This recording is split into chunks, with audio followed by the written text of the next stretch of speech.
आपको बताते जाएं कि अहम केस की समाअत का बाकायदा तौर पर आगाज हो गया है। सुप्रीम कोर्ट में पंजाब और केपी में इंतखाबात से मुतल्लिक केस की समाअत शुरू हो गई है। चीफ जस्टिस उमर अता बंदयाल की सरबराही में 3 रुकनी बेंच इस अहम मामले पर समाअत कर रहा है। चीफ जस्टिस उमर अता बंदयाल की सरबराही में इस बेंच में जस्टिस एजाजुल एहसन और जस्टिस मुनीब अख्तर भी शामिल हैं।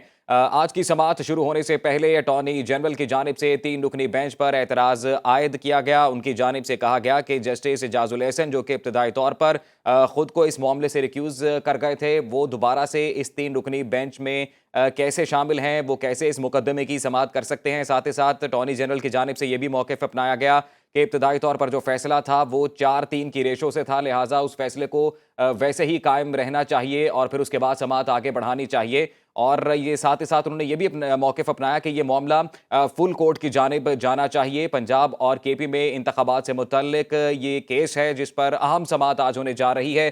चीफ जस्टिस उमर अता बंदयाल की सरबराही में 3 रुकनी बेंच समाअत कर रहा है। जस्टिस एजाजुल एहसन, जस्टिस मुनीब अख्तर इस बेंच में शामिल हैं। चीफ जस्टिस उमर अता बंदयाल ने 17 फरवरी को इस मामले पर खुद नोटिस लेते हुए 9 रुकनी लार्जर बेंच इब्तदाई तौर पर तश्कील दिया था। विफाकी हुकूमत और हुकूमती सियासी जमातों के एतराज़ात पर इब्तदाई तौर पर जस्टिस एजाजुल एहसन और जस्टिस मज़ाहिर नकवी इस बेंच से अलग हो गए थे। उन्होंने रिक्यूज़ किया था, जबकि जस्टिस याहिया अफरीदी और जस्टिस अतर मिनल्लाह ने आज खुद नोटिस के काबिल समाअत होने पर ही सवाल उठा दिए थे। केस की मेंटेनेबिलिटी पर सवालात उठाए गए थे, जिस पर चीफ जस्टिस ने एक नया 5 रुकनी लार्जर बेंच तश्कील दिया था, जिसमें जस्टिस याहिया अफरीदी और जस्टिस अतर मिनल्लाह को शामिल नहीं किया गया था।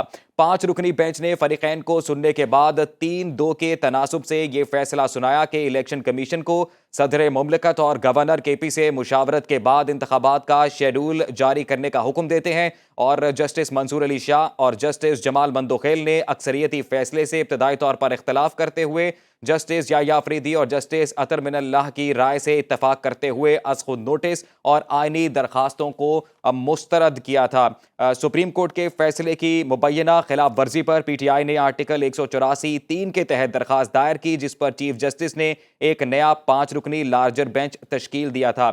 इस वक्त सुप्रीम कोर्ट में इस अहम मामले पर समाअत जारी है और सिक्योरिटी को भी हाई अलर्ट किया गया है। गैर मामूली सिक्योरिटी एहलकार नाफिज किए गए हैं। हमारे नुमाइंदे अवैस मुगल हमारे साथ मौजूद हैं, उनसे बात कर लेते हैं। अवैस, बताइएगा, अब सुप्रीम कोर्ट के बाहर कैसी सूरत हाल है? समाअत का बाकायदा तौर पर आगाज हो गया है।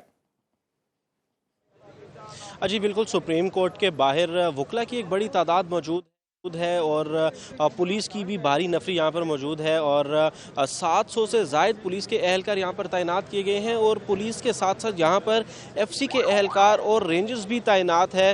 इसके अलावा अगर मैं आपको बताऊँ कि सुप्रीम कोर्ट के अहाते को खारदार तारें लगाकर मुकम्मल तौर पर सील कर दिया गया है और सुप्रीम कोर्ट में किसी भी गैर मुतल्लका फ़र्द को जाने की इजाज़त नहीं है, हत्ता कि वकला को भी यहाँ पर जाने की इजाज़त नहीं दी जा रही है पुलिस की जानिब से। और पुलिस की जानिब से ये मौक़िफ़ इख्तियार किया गया है कि सुप्रीम कोर्ट में दाखिले की इजाज़त सिर्फ उन लोगों को है या तो जिनके केसेस चल रहे हैं या जिनका नाम उस लिस्ट में शामिल है जो कि पुलिस को इंतज़ामिया की तरफ से मुहैया की गई है।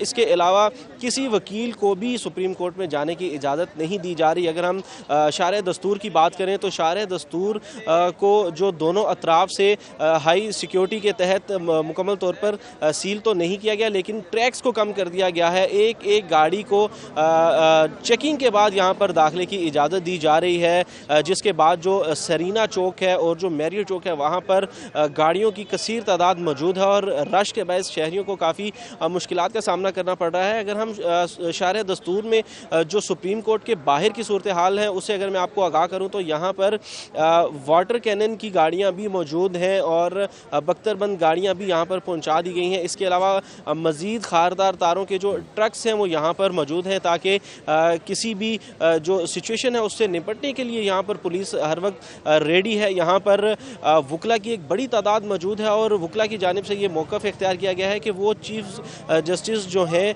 उनके लिए इज़हार यकजहती के तौर पर यहाँ पर इकट्ठे हुए हैं और जो पीटीआई के सीनियर रहनुमा हैं आज़म खान स्वाति, वो इस एहतजाजी रैली को और जो वकला की जानिब से यहाँ पर तादाद मुझे उसको लीड कर रहे हैं और उनकी जानिब से ये कहा जा रहा है कि इस्लामाबाद के अलावा पूरे मुल्क से वकला को कॉल दी गई है और यहाँ पर जो है वकला वक्फे वक्फे से उनकी आमद का सिलसिला जारी है और पूरे मुल्क से यहाँ पर वकला जो है वो आ रहे हैं और यहाँ पर रैली जो है वो भी निकाली गई है और चीफ जस्टिस के हक में नारेबाजी की गई है, जबकि नारेबाजी की जा रही है। हुकूमत वैस मुगल, ये कहिएगा कि जिस रोड पर आप इस वक्त मौजूद हैं, ये रास्ता वाहिद रास्ता है जो सुप्रीम कोर्ट को कनेक्ट करता है। जिस किसी फर्द ने अदालत जाना है पेशी से मुतल्लिक, वो इन्हीं चेक पोस्ट को क्रॉस करके गुजरेगा, वो यहीं से जाएगा।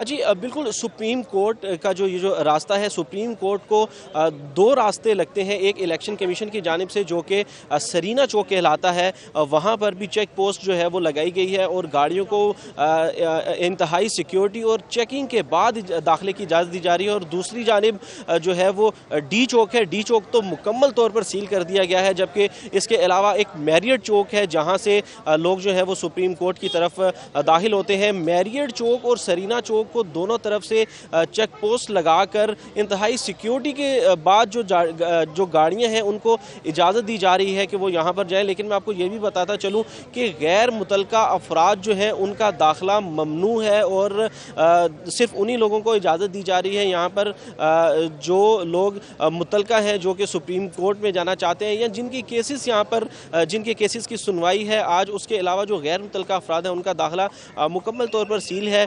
3 रास्ते हैं। मैरियट चौक, उसको भी चेक पोस्ट लगाकर जो है वो पुलिस की भारी नफरी वहाँ पर भी तैनात की गई है और जो मैरियट चौक के अलावा जो सरीना चौक है वहाँ पर भी चेक पोस्ट लगाई गई है, जबकि जो डी चौक का रास्ता है उसको मुकम्मल तौर पर सील कर दिया गया है। जी वैसे ये कहिएगा कि चूंकि आपने ये बताया कि वकला की एक बड़ी तादाद यहाँ पर पहुँच रही है चीफ जस्टिस से इजहार यकजहती के लिए, इन वकला से आपकी गुफ्तगू हुई? क्या कहते हैं? वो खुद से ही इजहार यकजहती करने के लिए यहाँ पर आज आ रहे हैं या कॉल दी गई उन्हें यहाँ पर आज इकट्ठे होने के लिए? जी बिल्कुल, जो वकला यहाँ पर इकट्ठे हुए हैं हमारी उनसे बात भी हुई है और उनकी जानिब से भी यही कहा जा रहा है कि क़यादत की जानिब से इंस्ट्रक्शंस हैं और जो आज़म खान सवाती हैं वो इस जो रैली है या जो वकला का कॉन्वॉय है उसको लीड कर रहे हैं और यहाँ पर ख़ुद भी मौजूद हैं। अब से कुछ देर कबल जो PTI की सीनियर लीडरशिप है वो भी यहाँ पर आना शुरू हो चुकी है। समात का बाकायदा तौर पर आगाज़ हो गया है। कमरा अदालत नंबर 1 में चीफ जस्टिस सुमरता बंदयाल की सरबराही में 3 रुकनी बेंच KP और पंजाब में इंतखाबात से मुतल्लिक केस की समाअत कर रहा है। आपको बताएं कि इब्तदाई तौर पर जब आज समाअत का आगाज़ होना था तो उससे पहले ही अटॉर्नी जनरल ने इस बेंच पर एतराज़ आयद किया। उनकी जानिब से दरख्वास्त दायर की गई और ये मौक़िफ़ अपनाया गया कि जस्टिस एजाजुल एहसन, जो कि ख़ुद को पहले इस केस से रिक्यूज़ कर चुके थे, दोबारा से इस बेंच में उनको शामिल किया गया। वो इस केस को नहीं सुन सकते। साथ ही साथ उनकी जानिब से ये भी कहा गया कि 3-4 के तनासुब से इस फैसले को मंजूर करना चाहिए।